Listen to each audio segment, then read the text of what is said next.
I've always felt like it was such a blessing that my children had a mom and a dad. I mean, there were those times where it was like I wasn't, maybe I was too tired, I wasn't this, I wasn't that.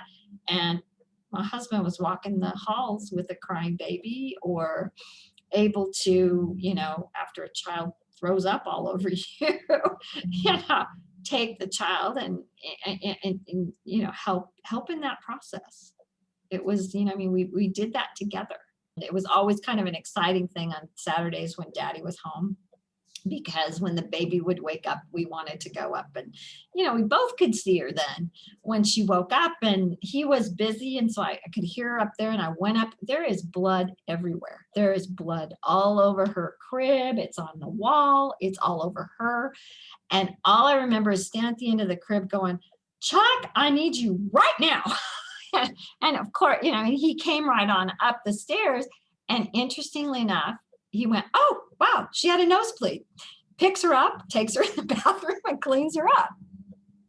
And so difference in how a man, I mean, it's like, oh, problem, let's solve it. Me, oh my goodness, I thought my child was safe during nap time. It's apparent she wasn't. That's where my brain went. It didn't dawn on me. It was simply a nosebleed. It was just a fearful thing for me.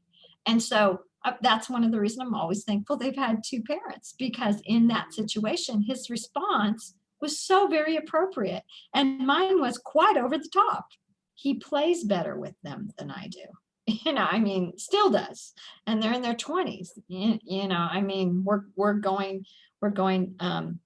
as a family, the four of us are going away this weekend. And, I mean, he's been planning his kayak and, how the girls love to fish with their dad. I'm not really into fishing, but I'm happy to sit and play a game with them. That's less interesting to him. And so those are things, both of those things are those things that those young ladies love. Neither of our kids have debt for college because of their father's planning.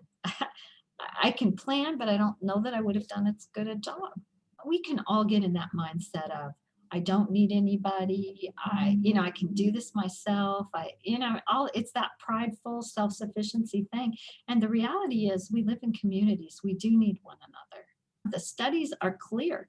The child who comes from that stable home with a mom and a dad, I'm not saying it has to be, how it's structured. That's up to each individual couple. But when that child knows I can count on my mom and I can count on my dad,